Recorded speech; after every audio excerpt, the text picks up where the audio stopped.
And welcome to another recording of the Content Marketing Studio. We're back with another season to help you create better content faster. Today, I'm going to put the spotlight on the very special guest to help us reflect on what we understand by web accessibility. I am your host, Pascal Fintoni, and I'm joined by trainer and podcaster and business owner, Debra Caldow. So Debra, welcome to the Content Marketing Studio. Thank you very much, Pascal. Thank you for having me. Oh, pleasure. We're going to have a great conversation. But before we do so, two questions for you. Where are you and how are you doing at this moment in time? Well, I live out just outside London, and that's where I am. I'm home like the most of the country is at the moment. And I'm doing very well because for today, unusually, I'm in the house alone. So it's actually apart Right. from the dog. And he hasn't had a walk today, and he's probably very happy about that because one of the great things about lockdown was you walked your dog a very lot. No, absolutely. So now for our viewers and listeners, Debra is the host of the Journey Skills podcast. We're going to spend quite a bit of time talking about this, but you are also the marketing communication specialist for Red Giraffe Property. I'm a sucker for a good name. So tell us more about Red Giraffe Property, please. Well, Red Giraffe is named by my youngest daughter, which is my business why. So why I do anything, why I did the podcast, why I do property, and her favourite colour is red, and her favourite animal is giraffe. So it made sense, Red Giraffe. And our motto as well is living life in colour. So it kind of fits really well with what we're trying to achieve as well. Super. So let's move on then to Journey Skills podcast, which you launched in May 2017. So I'm sure you had all the plans in terms of celebrating your 3 year as a podcaster, than being stuck at home. But yeah, give us essentially, you use the term the why. So give us the why for the Journey Skills podcast.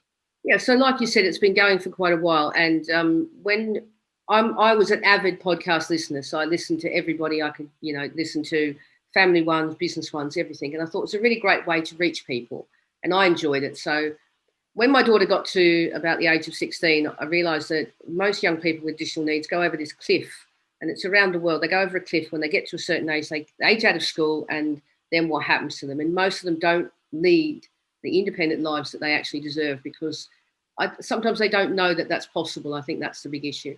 So I decided to start this podcast because how hard can it be? And actually, to be fair, it's not that difficult to start a podcast. It's just about getting on with it.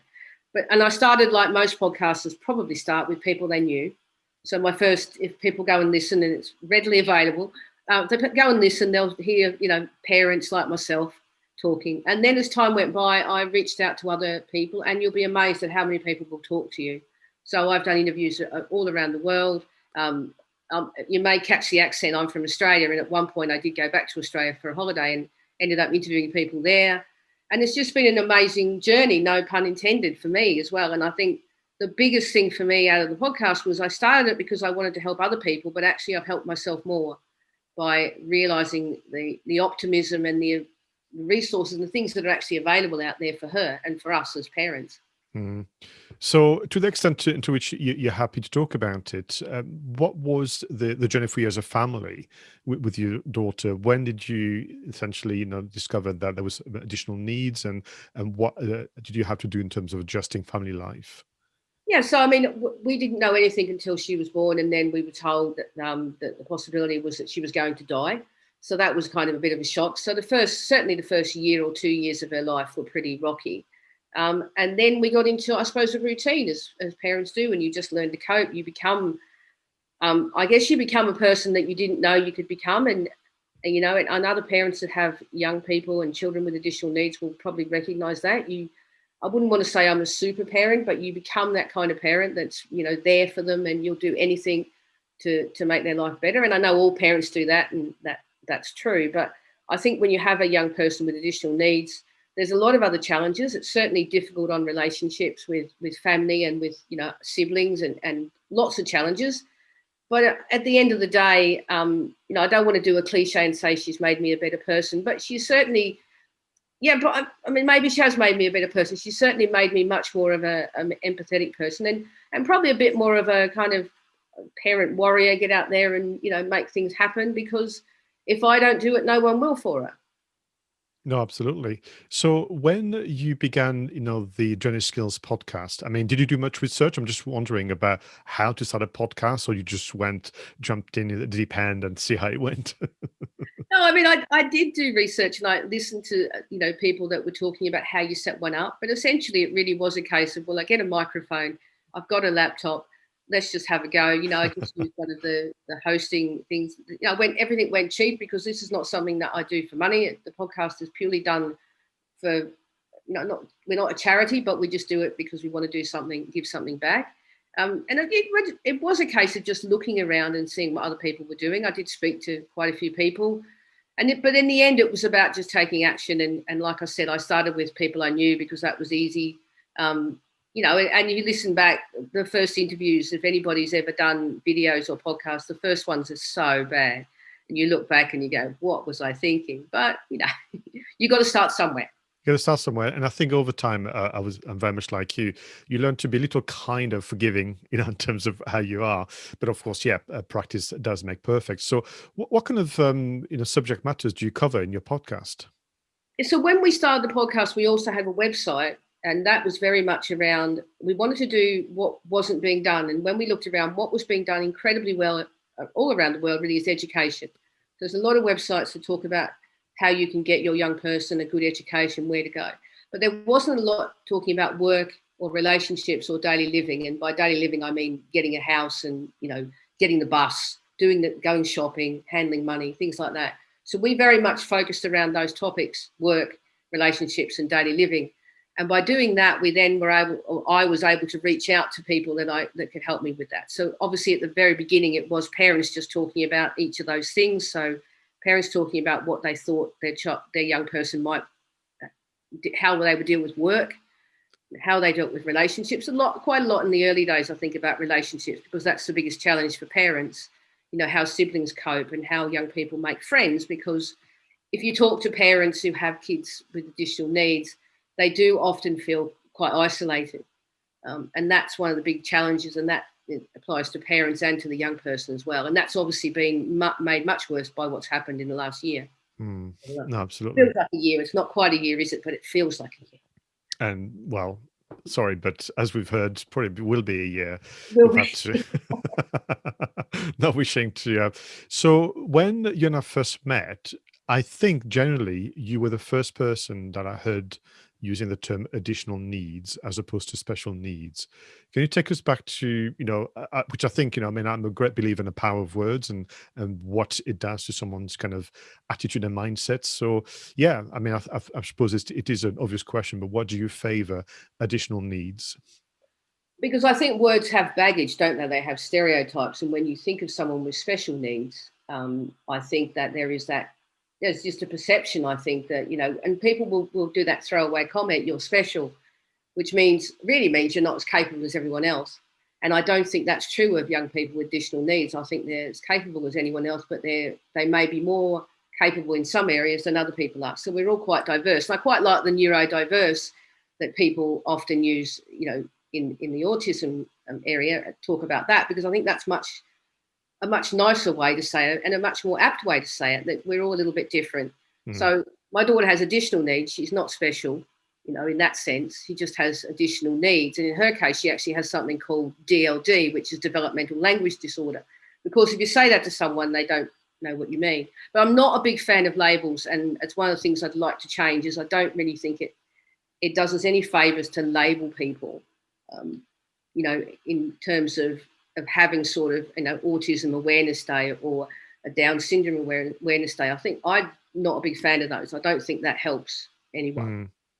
It's tricky because, one, and usually, the experts and other researchers who come up with the phrase is then shortened to an acronym. And I think in doing so, it strips, the meanings and the feelings behind it. I have the same kind of battle with the world of online marketing. It's full of acronyms and kind of jargon, which actually takes you away from understanding, but also feeling what those words mean. So it's really quite important. So when you go and have this conversation, with your guest, do you, out of interest, do you have a structure, or literally let the conversation take over? No, I let the conversation take over, because I guess my way of thinking has always been that I'm finding these amazing people to talk to, and they all have a story to share. They have solutions to share, and it's really my job just to, in a little bit like you would see your role, I guess, in our conversation, is just to ask the questions if they need to be asked. And in most cases, a lot of these people have never really had a chance to get out there and talk about what they do, so they're quite easy to talk to, and I just get amazing information from them, and I'd much rather let them do that. Absolutely. So if we were to, look at this issue, I'm using the term, which is that we're moving towards a society that is getting more and more online.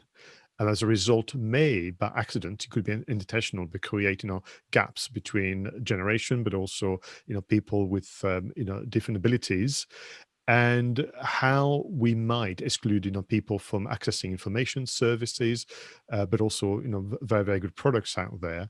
I was trying to explore with you, how you feel about it in terms of this online first, society that we've become. Well, I think if I just think about, use my daughter as an example, it's had some advantages in some ways, because when you're on a Zoom call, you get your chance to talk. And one of the things that she struggles with is keeping up and having her turn in conversation. So actually it had some benefits to that. But of course, you don't necessarily get all the body language. I know we can see each other, but you're not getting the same cues that you might get. And that's been a difficulty for her. So I think there's advantages to it, because we can be more connected in one way.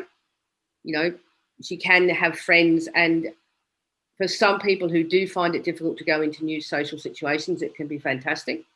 But for her personally, I think it'd be nice to have a mix of both. And that was a big challenge. She was doing online learning all through the summer, and it was a challenge for her, particularly when she was in groups of people who were more conversational than she was. So it will be a barrier, I think, for some people. For other people, it will probably help them, because technology is an amazing tool as well, particularly for my daughter. The things that, simple things like contactless cards change her life, because there's no need to be worried about money in the same way. So, Right. Well, actually, can I pick on that? Is there anything that comes to mind where technology actually has been a wonderful enabler for your daughter? Well, I think it's the small things like that. Certainly, games and things that enable her to think about the world and to solve puzzles and kind of things. But those games that you play where I'm trying to think what they're called, but because I don't follow her gaming, and she's not. I don't mean gaming, but things that she might play, and they're about families and what they would do in certain situations. So role playing can be really good for her in terms of that, and we've used that quite a lot. Also, there are apps and that sort of thing that help build vocabulary, which has been something that's been very useful for her when you're doing training in a particular area. So, for example, she was doing horticulture, so that's got a lot of terminology. If you imagine you've got an app that you can instantly look up the answer to what does that mean, it's very different than the old days. If I remember when you had to go into the library and look up a book, so there's those sorts of things. But then that's been great, but the downside, of course, is there's just a proliferation of media, and she may not always, like a lot of her peers, make the right choices, and that means that we're always got to be on guard. So there's always that vulnerability issue. Yeah, I mean, as parents, I mean, in terms of what that is and how can best equip our young people. When I reflect, obviously, on my work, which is to encourage businesses to produce better content faster, better in terms of more engagement faster, because obviously we need to find a way to be noticed and competitive. Just using your own experience, are there areas where we could be just a bit more reflective and attentive? And I'm thinking, out loud, the way we write, the way we choose our colors, the way we lay things out, and so on. Has there been anything you've noticed through your daughter, and maybe through your guest on the podcast, that we can take away as lessons? I think it's like you said about the language that you use, and you're writing for your audience. So I think some people forget that, and they just write what they want to write, what they think matters. So you've got to think about your audience, and that's not always something that I see in the media. But yeah, it's a difficult one, because everybody's so different. So you've got to think about different types of learning styles, don't you? So, kinesthetic or visual, and what you actually like. And that's really hard in marketing. It's really hard in anything that you do, to sort of meet the needs of everybody. I think an awareness is the first step, really, isn't it? To understand that you're writing for different audiences. I wouldn't like to see that people would specifically say, well, I've got to write for that very small audience, but certainly just being aware that people learn in different ways and learn not only in different ways, but different speeds as well. And I think that's right. Whilst you are the author, you're doing it for an audience. And I agree with you. We can't go through, a long checklist of all the things you should do differently. Otherwise, you'd probably be stuck not knowing what to do first. But just to have that kind of empathy and realizing that there'll be a lot of people out there. I'm just curious in terms of, what you've noticed with regard to your daughter and what she enjoys consuming as content on the internet. Is there anything in particular that jumps at you? Do you really want me to answer that? YouTube is a wonderful thing. And weirdly, she's become slightly obsessed recently with cooking programs. And I don't know whether it's probably a good thing, isn't it, really? Better than some other stuff. But, watching other people do stuff that she'd like to do. And I think it's because of lockdown, it tends to be people in groups doing stuff. And I think that might be a sort of reflection that she'd like to be back with other people. I've wondered if that's something that, she's not watching individuals, she's watching groups of people cooking. Obviously done before all the social distancing happened, but that sort of thing. And like most young people of her age, so she's 19 now, she likes to watch old television programs like Friends. But then when I mentioned 80s music, she has a go at me, and I'm pointing out to her that she's actually watching a TV show that she really likes that existed long before she was born. But yeah, it's funny how they quickly make numbers. I remember my daughter saying to me, she came back from school when she was much younger, saying, "Is it true, Dad, that in the olden days you used fax machines?" And I was like, "Well, how long ago was that?" But of course, it was last century for her. So yeah, thanks for that. But do you know that Friends? Sorry, I'm gonna bit of a segue. Is still to this day the most watched TV series in the world. Yeah, it's great, isn't it? And it's so realistic, isn't it? A couple of them actually have well-paid jobs, but most of them don't, do they? And they spend a lot of time in a cafe. Yeah, they do.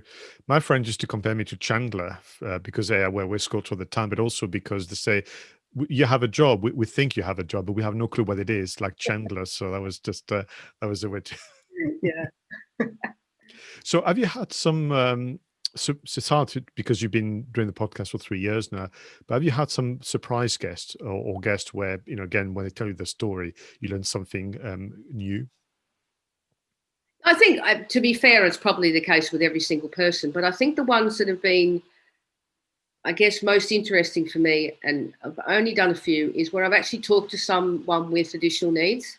Because what I tend to do is I tend to do it from the arm's length of talking to an organisation, to an employer, or to someone who helps young people live independently or whatever.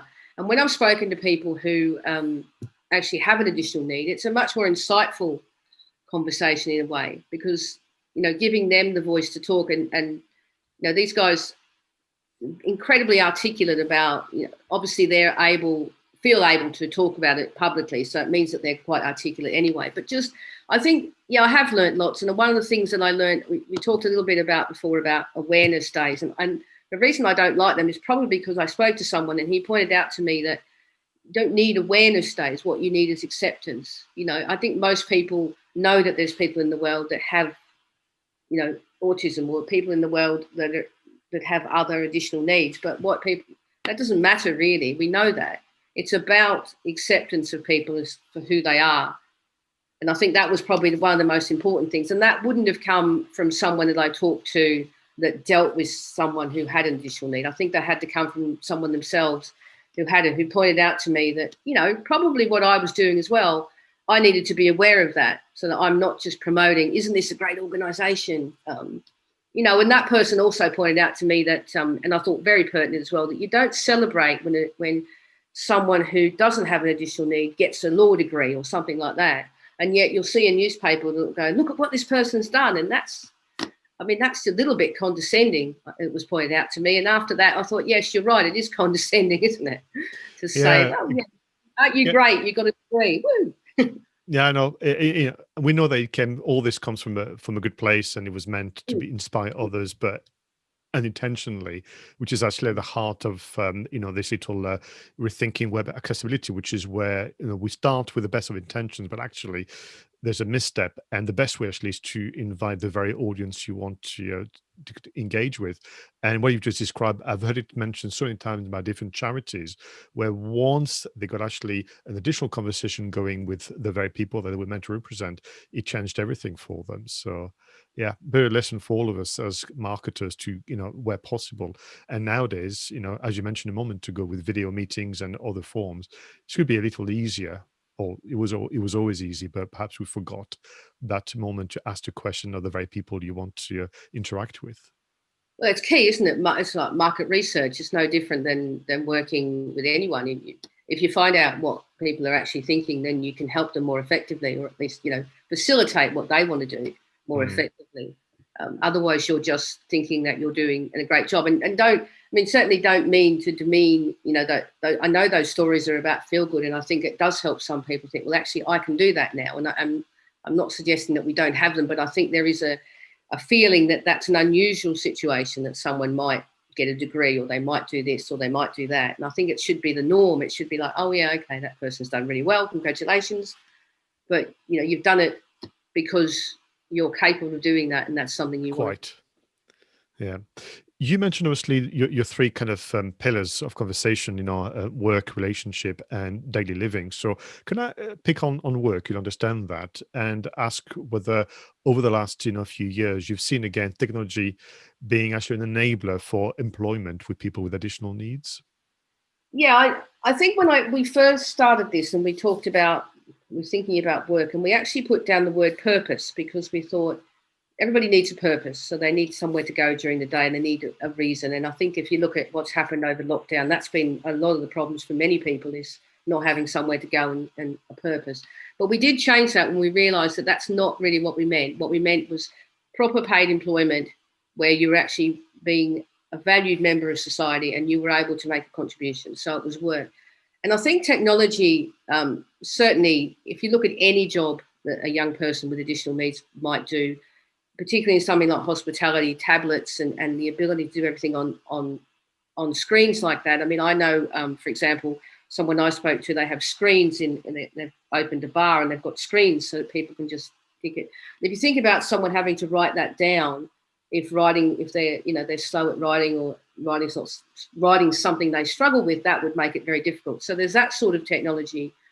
But I also think that technology, or the way that we, for example, shopping online, and I was only talking to someone the other day, and they have a business, and one of those businesses is online shopping, and they said they've been able to increase the number of orders, but they've also got a hospitality element, and of course that's stopped because cafes, restaurants are all closing. So technology can help people. The end user is going to use it more to help young people by ordering things online. So a lot of young people with additional needs can get into that sector, because, doing sort of some of those jobs, you can have a lot of extra support in terms of the technology that's around you. And you don't have to necessarily be out front of house dealing with people. So there's those elements. Yeah, I think that it's something that, like I said before, it's something that can help, but it's also something that can hinder, and it's up to everybody, not just us, to work out ways that we can make those things work and not let technology take over to the point where that human touch is gone. Yeah, I mean, I was reading some predictions. Actually, I'm co-host on a different podcast. I was reading a news item whereby in the next 5 years, by the time you receive a parcel in your house, Debra, you may be the first human being to actually touch the parcel, because everything else will be automated. And I must say, it left me really feeling quite cold about it, thinking, "Ooh, I'm not sure I like the idea." Yeah, well, I mean, that's the thing side of people wanting everything cheap, isn't it? I mean, that's been the other side, I think, of what we've found out over the last few months, is that the reliance on people. Mm.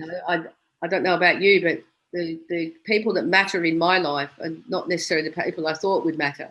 The guy who delivers the groceries, he's the most important person in my week. So people like that have become more important, and we've come to respect those people more and realise that they actually have an important role to play. And I think that's been really nice.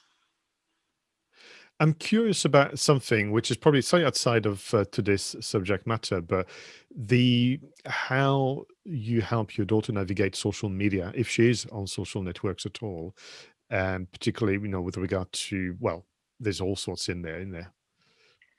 Yeah, I mean, to be honest, she is on social media, but she's and this is a difficult one for parents as well. But I keep an eye on it and limit her interaction with people outside her immediate friendship group, Yeah. in terms of she doesn't friend other people that aren't her friends that she actually knows, because she's not able to differentiate between someone who has good intentions and someone who has bad intentions.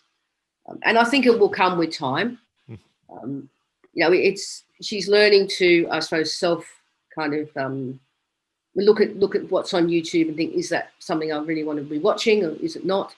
But certainly Facebook and that sort of thing, it's very difficult to navigate that, and you have to be incredibly careful. And I just think you have to monitor it. At least I do, and maybe other parents don't, and do it different ways. But I don't tend to go down the route of stopping her using it, but I just keep an eye on things. And certainly one of the things we don't allow is for her to have devices in her room, because that's a space where things can go terribly wrong.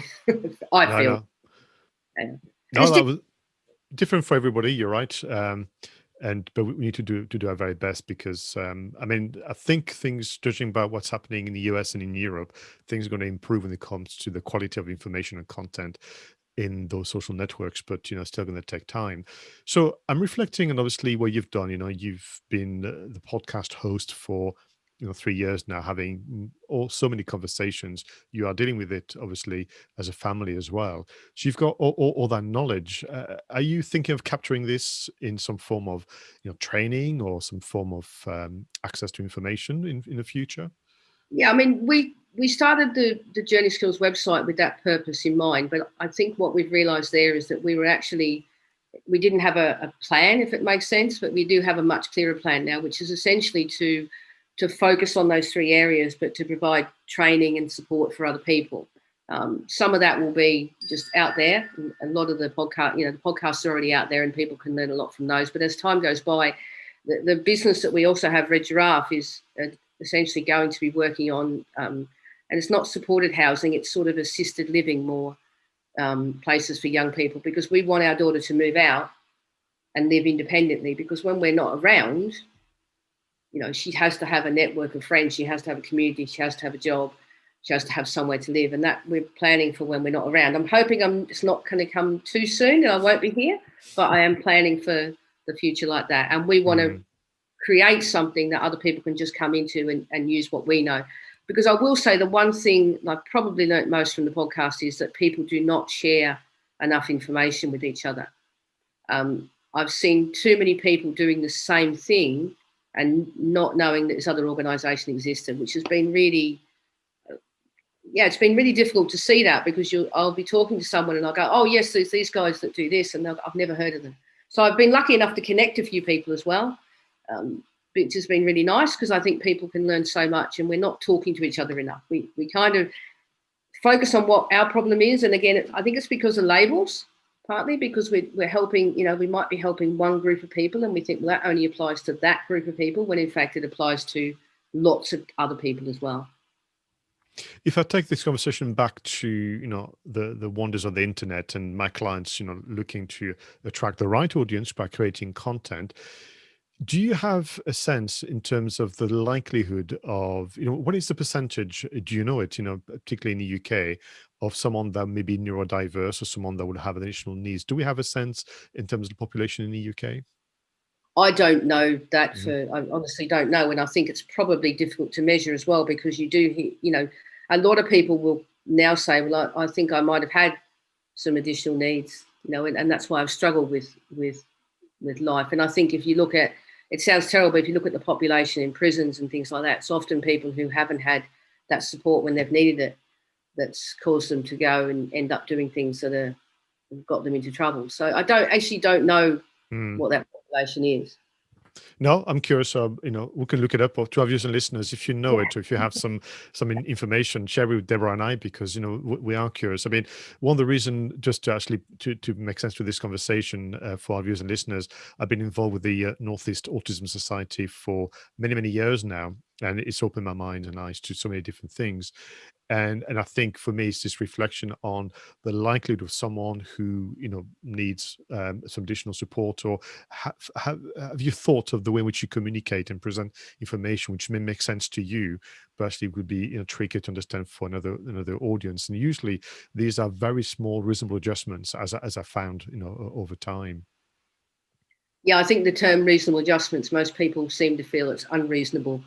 Certainly when you talk to employers and they'll go, well, we need to make all these adjustments. And a lot of the time it isn't actually anything at all.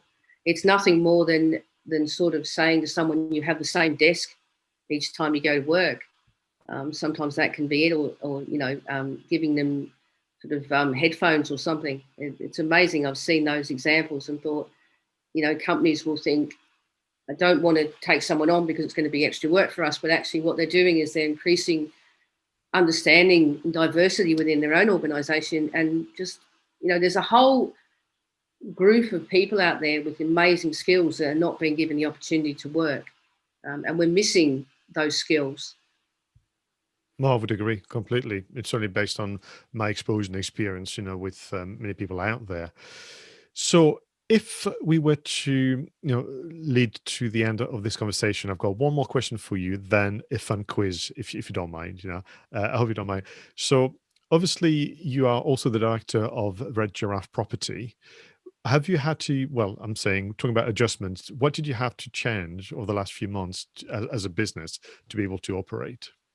Yeah, so like a lot of businesses, we went a lot more online because we have different types of properties. So we have some shared accommodation, and clearly we had to be very aware there that we had people sharing with each other. So we put in, what we called COVID secure protocols, so that people understood, that we cared about our customers because we want them to be safe. So, it was more making people aware that someone would be coming in the house if they needed to something had to be repaired. We've done things like we've moved to all of our viewings that we have of our rooms and our houses are completely online. So we don't have anyone, coming into a property again, because you don't want lots of people coming in and we at some point that was almost impossible to do anyway, because people would say, well, I don't want someone in my house looking around. That's completely fair. So what we did was we did everything virtual. So used YouTube, put in place systems, and did all that. So, and now we'll move forward with that, because I don't know about you, but if I'm living in London and I want a house in Cornwall, then I'm not going to drive down there just to look. I want to have a look and see. So that's the whole property sector's moving towards that, I think, online. And then obviously, the final bit where you come and move in, we've been able to pretty much do a lot of that virtually as well, so that we don't need to, that we don't want to see our customers. We love to see our customers, but we don't have to if they don't want to see us. Yeah, super. Thank you very much. Well, listen, thank you for having this conversation, to use it as a reflection, a way to reflect on what we think and understand about web accessibility. So before you go, I mentioned a fun quiz a moment ago. So feel free to answer with what comes to mind first. Let me begin with, if you could have a Zoom call with a famous person, perhaps from the world of science, business, or entertainment, who would be your caller on Zoom? Well, I'm going to go for Madonna. Okay. Wow. Fine choice. Are you going to talk about music or business or personal branding? I'm going to talk about longevity, because what I most admire about her as a pop star, is longevity and going and changing. I mean, she's definitely a comedian, isn't she? So I think, you're putting me on the spot, because if I think back, I'll probably go, oh, I should have said that. But actually, that would be someone I'd like to have a conversation with. Oh, I totally agree. I mean, she's an artist that has been able to re-engage the audience by creating surprise with the new personas that she's had. And I just saw an extra of a concert, recent one on YouTube. Oh my goodness, it was still very good. So, next question for you. Oddly, if you could have your own private online concert to watch with you and your family, who would be the artist or the band you would invite? Oh, that would be Adele. Really? Wow. Yeah. Yes. Yes. And that's partly because of memories. I think we took my daughter loves Adele, and we went to see Adele, and it was one of those moments with your family that you just kind of go, yeah, I'm always going to remember that. So they'd be quite nice to have that. Yeah, I'd go. Super. Yeah, fine choice. Have you ever seen the NPR show she did where she sang a cappella in the library? No. Or after this recording, I try and find it to send the link. Okay. It's called NPR Tiny Desk or Tiny Show, and literally just in a corner of the library in the US, and just her and a guy on the guitar. She sings a cappella. Oh, just absolutely divine. Well, since you're having your own concert, let's get some food organized. So, what food would you order for you and the family? Well, I've got to go back home, haven't I, Pascal, and go for Australian food, surely. Yeah, I probably would go, because I miss lots of Australian food. We have proper hamburgers in Australia where you put pineapple and beetroot and all sorts of amazing things on them. So if I'm going to go back home, it'd be that. But probably a nice bit of sushi as well. Oh, The healthy and the unhealthy options there. yes, have a big buffet. People can help themselves. Yeah. Next question. If you could have your own radio show, what would you talk about and who would be your co-host? Yeah, that really puts me on the spot. Well, I would talk about the topics that I talk about now. I would talk about people needing to change their perceptions of young people with additional needs. I mean, I actually don't know who my co-host would be, because I don't sort of think. I suppose if you went really sort of off piece, I would say someone like Temple Grandin. I don't know whether you've heard of her, but someone like that would give a different perspective. Someone probably the complete opposite of me to do it, because that would be quite good for the audience. That's it. That's right. It makes it work. All right. Well, very final one for you then. When all this is behind us and we can travel and move more freely than we can now, where would you like to go with you and the family? It's so easy. Back home. You're foreign in this country as well, but I find it very difficult to know I can't go. I think that's the thing. It's very difficult to get into Australia right now. So it would be definitely straight back home. Yeah, likewise. I've had to cancel twice so far this year. So yeah. Excellent. Well, thank you so much for taking part in the Content and Marketing Studio. For our viewers and listeners who have perhaps more questions or indeed want to get in touch with you about their own personal journeys, where can they go on the interweb to know more about Journey Skills and Debra Caldow? Yeah, so they can just go to journeyskills.com. So, and the emails and contact pages are on there, but my email is Debra, Debra @journeyskills.com. And then the podcast is called Journey Skills. It's everywhere. It's on Spotify and iTunes and everywhere else. So yeah, I'd love to hear from people. I'm always looking for interesting guests to talk to, a bit like yourself. It's always nice to have those conversations. It's what makes podcasting fun. No, absolutely. Thank you very much indeed. To you, our viewers and listeners, thank you for your support and listening to this conversation. And to the next one, do leave your comments, suggestions, and feedback in the usual places. Do take care of yourselves and make sure that when you go out there, your content is better and faster. Bye for now.